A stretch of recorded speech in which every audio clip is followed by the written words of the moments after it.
Hi, I'm Harper Simon. Welcome to another episode of Talk Show. Today we have on the show Academy Award-winning actress, dancer, director, equestrian, memoirist, Anjelica Huston. Anjelica, thanks for coming on the show. Thanks for having me, Harper.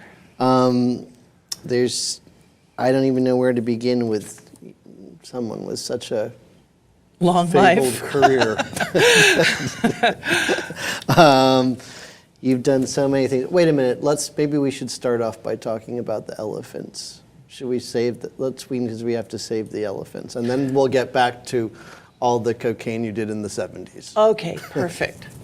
Well, I'm doing some PSAs for the Humane Society about saving the elephants and saving the rhinos, which are being poached out of existence in Africa and India and Malaysia. So we have to really watch for this. It's a terrible situation. A lot of the jungles around China are still full of wildlife, but unfortunately a lot of that wildlife is being poached, and rhino horns are considered aphrodisiacs in the Chinese market. So it's really a question of kind of educating people about the fact that these are magnificent endangered animals, and eating rhino horn isn't going to make your penis any bigger.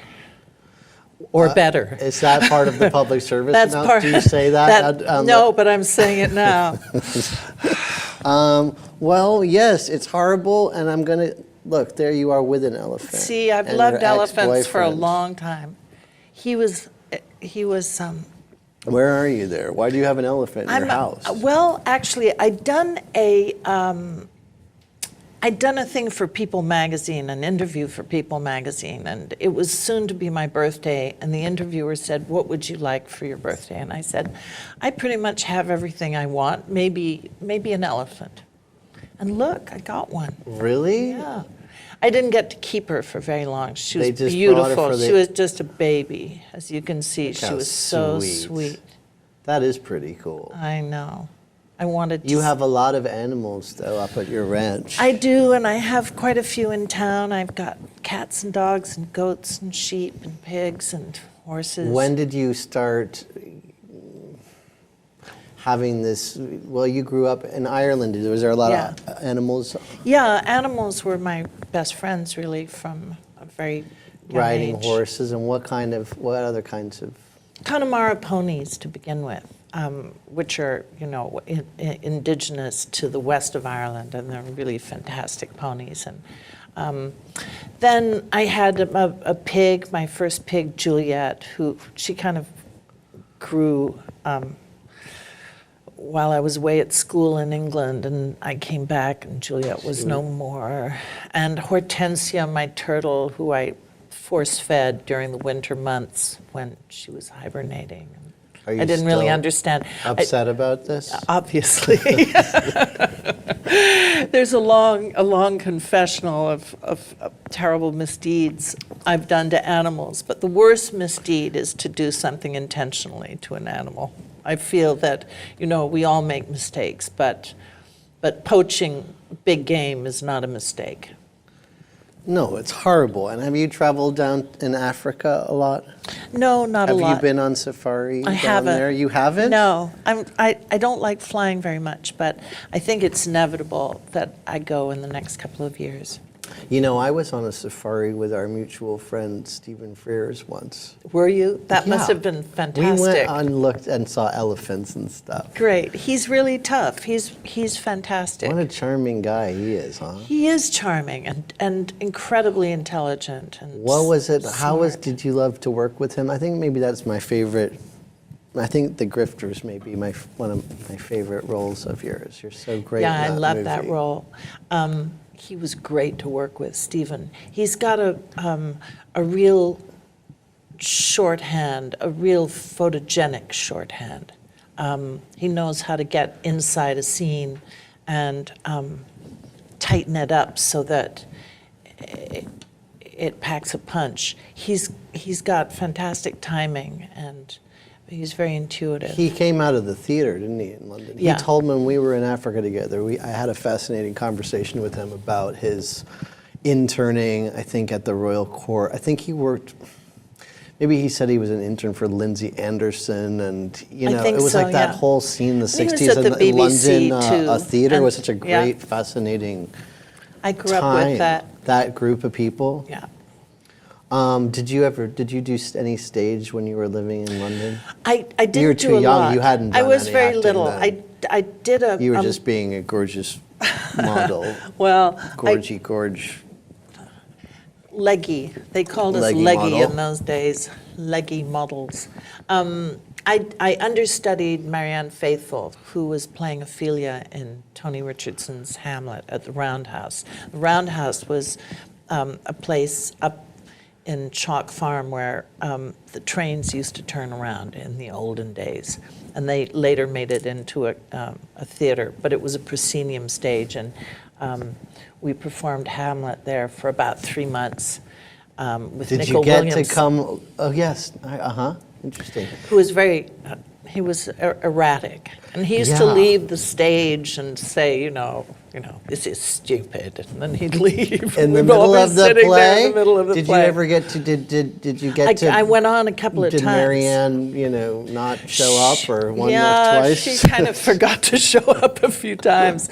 She was an understudy's dream. She was also like a great girl. We used to hang out. Or were you like Eve Harrington? Or were you like I was- slipping Marianne a Mickey or something? No, I was sort of gently hoping she might, She probably forget didn't to need come any, a little she bit probably more. didn't need any help. No, but she was a really good girl. I liked her a lot. I love her. Yeah, I wrote a song with her in Morocco last year. great. Yeah. What's it called? She didn't use it on her record. It still had a name though. What was it called? I can't remember. I got too upset that Harper. it was cut.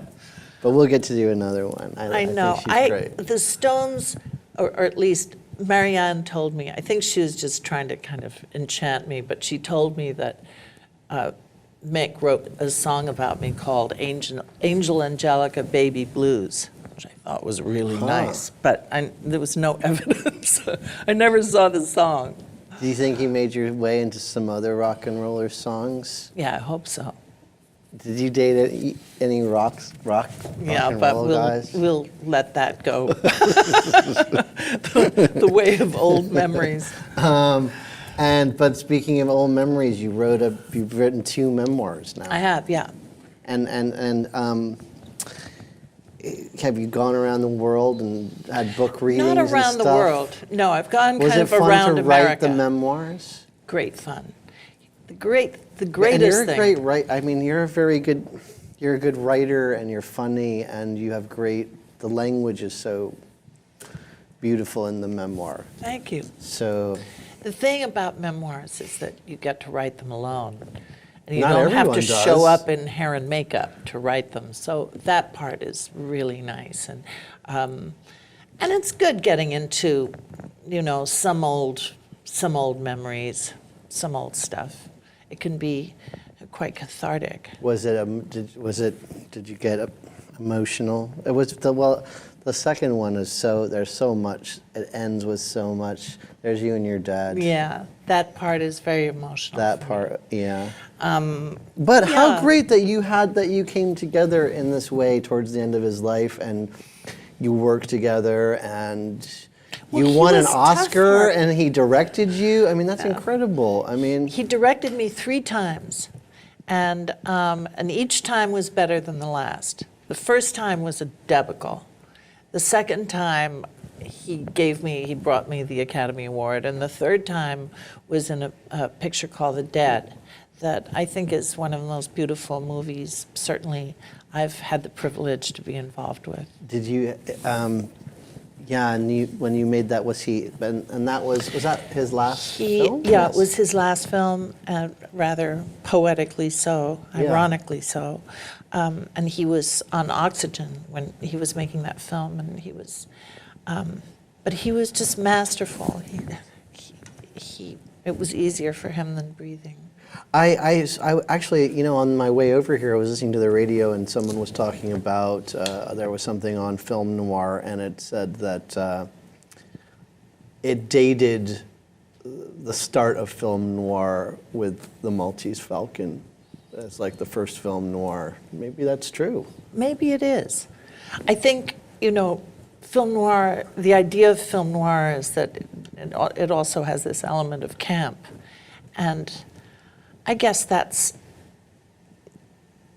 part of, the sort of homage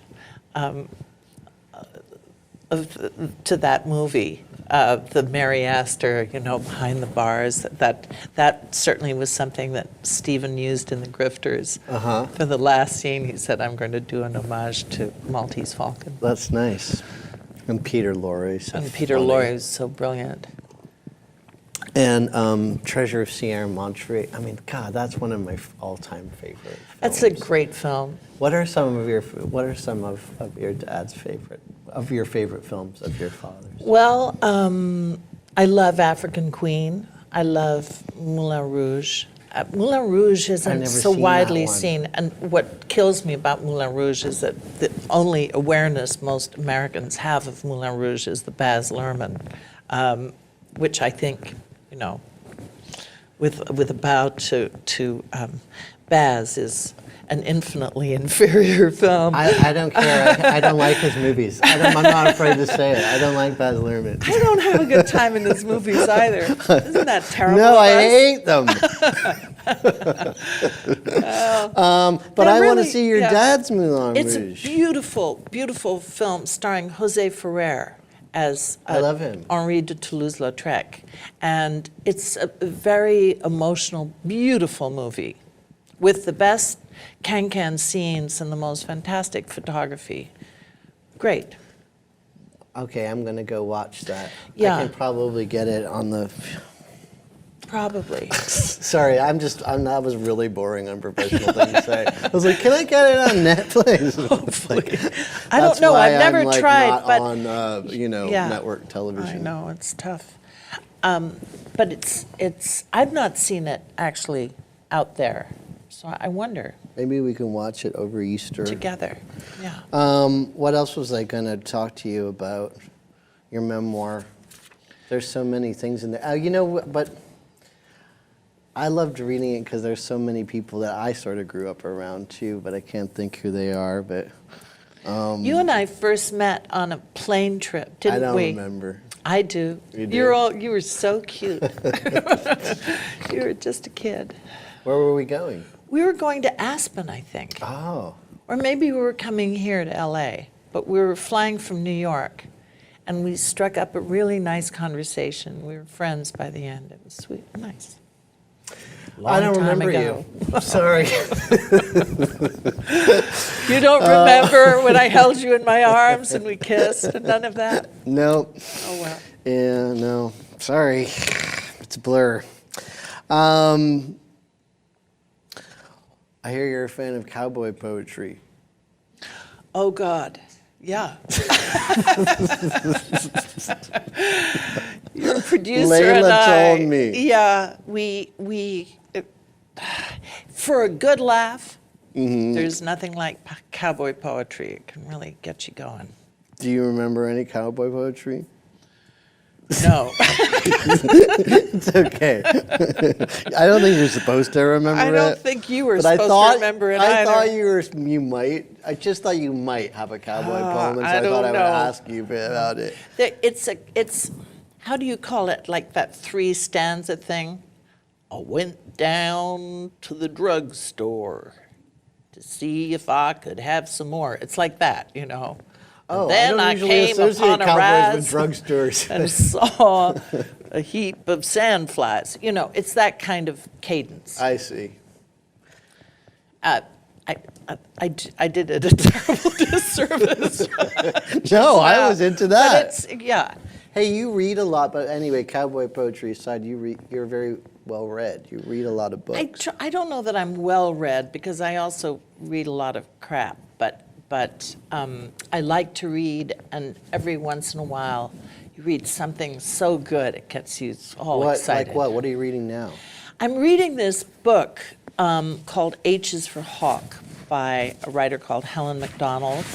And I don't know who she is. Who is Helen MacDonald? She's an English writer. I didn't know anything about her to begin with. But it's, and I understand from some of my hawking experts that it might not be quite as, quite as authentic maybe as it should be, but it's the most beautiful writing, the most lovely writing, especially about heartbreak and the relationship between a woman and a goshawk, which is a very kind of tough hunting hawk. When you were in LA in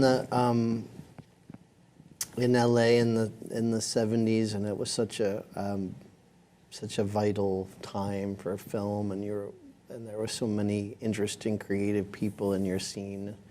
But what writers were hanging around with you, or what writers were you friends with, or who were you influenced by then? Well, I think the first writer that I ever met that I seriously fell in love with was John Steinbeck, who is a good friend of my father's. And he really liked me and took the time to talk to me and tell me stories, and he would write me letters, and he had this great signature which was Pegasus, the pig with wings. And he was a wonderful man, lovely, generous, kind man. I met Arthur Miller. How fascinating. John Steinbeck? Yeah, God. I met Jean-Paul Sartre. He came to work with my dad. He was very... Wow. Yeah, he was sort of grumpy. He didn't say much to us, to the children. But I remember him as being a sort of surly French presence. Yeah, I guess that's how you'd want him to be in my romantic Yeah. notion anyway. Irwin Shaw. I never met Hemingway, but he was a good friend of my dad's. Carson McCullers. Lots of interesting people. Do you, and when you optioned, so yeah, we had Jenna Malone on last week. Yeah. And you gave her her first role, and you optioned that book and made that film happen, right? Well, actually, that film was going to happen, and the director dropped out, and I stepped in, and so I inherited Jennifer Jason Leigh, who was playing the lead role, but I interviewed for the part of Bone, and interviewed little girls. And Jenna was then 10 years old, just 10.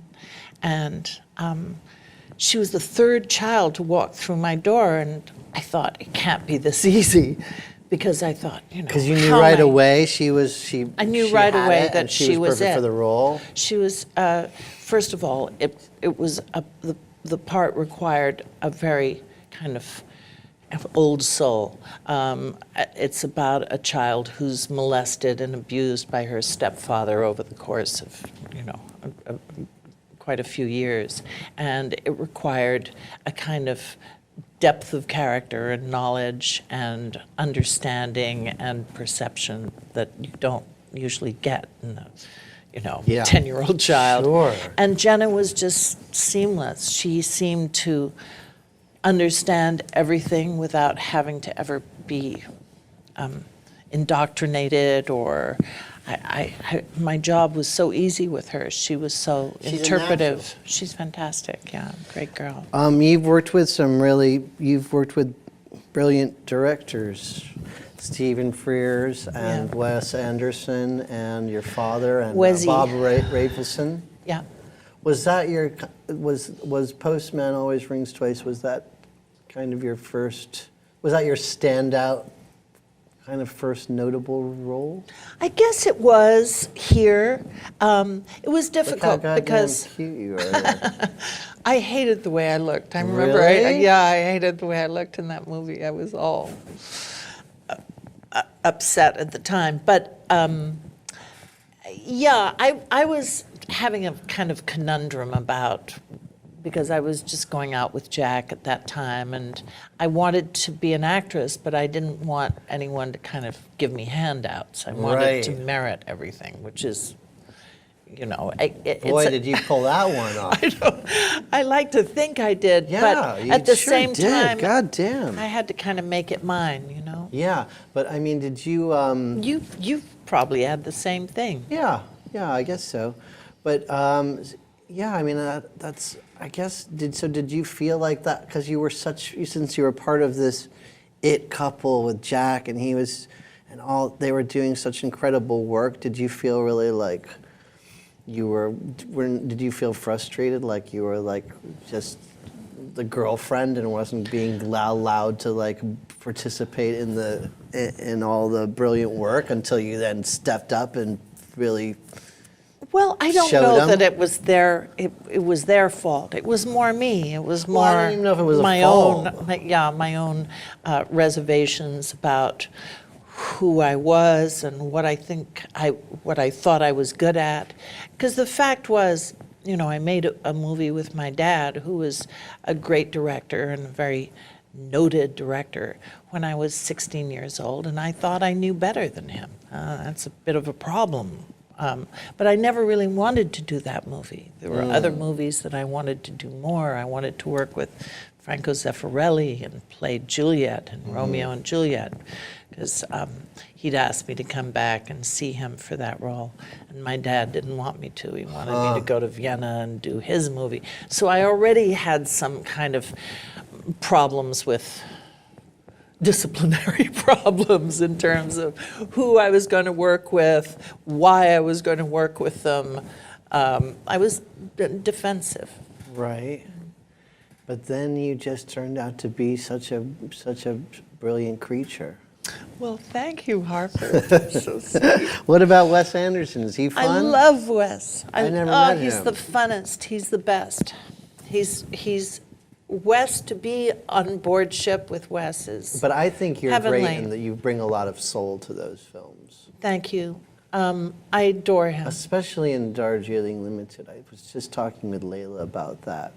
Because there's something very real and I don't know. I really admire that movie. And that scene where you're all in the circle, in the round, and mascara is dripping, and you're just all like soul and emotion and soul. Oh, thank you. Well, that's really what that character had to be when they finally got to her. She has to be kind of the grail.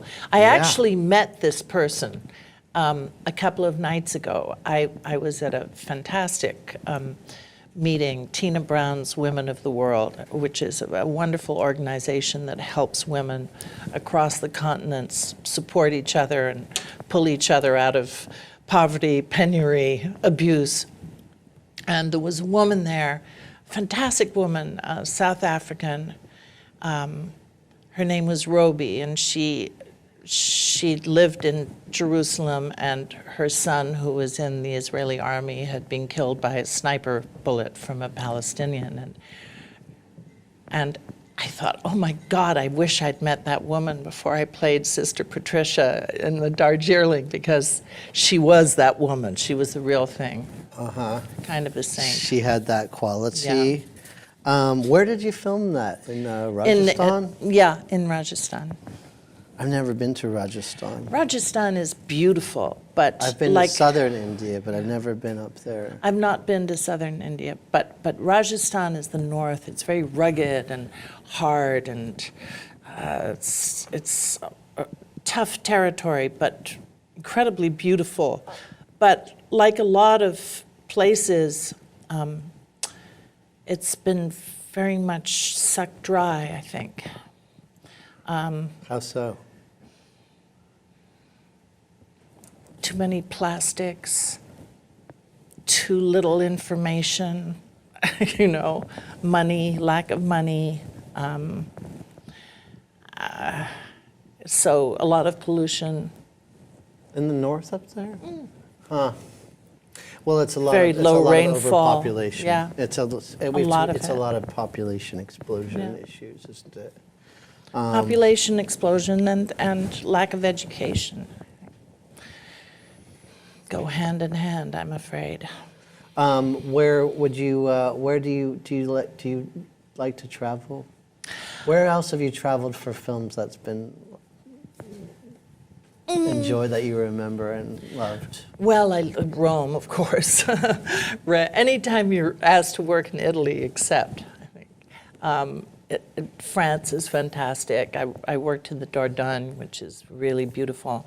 I don't really like working in places too rugged or far afield because work is hard anyway. You need a high thread count in your sheets. Yeah, you I've do. heard. You don't like to rough it. I don't mind roughing Are you a it, little but bit it of a has to diva? be. No, it's not about being a diva, it's about being comfortable.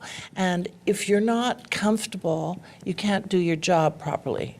So I believe that, you should have what you need. It doesn't mean that you need, all white carpets in your I think you should have in your all white apartment. carpets and be able to scream at people and get what you want any time of the day or night. I think you should be allowed to have everything your way all the time. Well, I wish I could agree with you. I don't. You can have that. I'll hard scrabble it. Can you tell us something you didn't write in your memoir? I don't know. What's a story that you didn't that you Oh, God, edited I out that was couldn't too risque? Can you tell us? Why would I do that? Risk my life and reputation. Tell us a story on where your you show. where you were like, oh, I really want to tell this story, but then that person's going to be so mortified I can't tell it. But now tell it now. I wish I had a story on you that I could tell about spanking you when you're a baby or There's no story something. on me. I'm a very well-behaved, serious person. I'm not telling any stories. Come on, tell us something about taking drugs and having sex with movie stars in the 70s or something. No. Ryan O'Neal, that was pretty weird. No. That guy's kind of, I mean, that was pretty, he's kind of weird. No, I don't know. I've never met him. No, I don't know I don't know if he's, Did you stay friends with him? no, He's all fucked up. if you say so. Yeah. I don't want to mark anyone in time and say that they No, don't have the that's but capacity. I can, though. You can. But I don't know him. Yeah. And I'll probably never meet Ryan O'Neal. But then if you did, if somebody I don't think just he's gonna takes watch us, the show. one day you'll walk into a restaurant and someone will just take a Really? swing at you, a roundhouse, and you'll fall on your back and you'll come to and you'll go, And they'll be like, I that met Ryan." episode, you said something back in 2013. there you go. Well, That's it. I guess that's Are it. we over?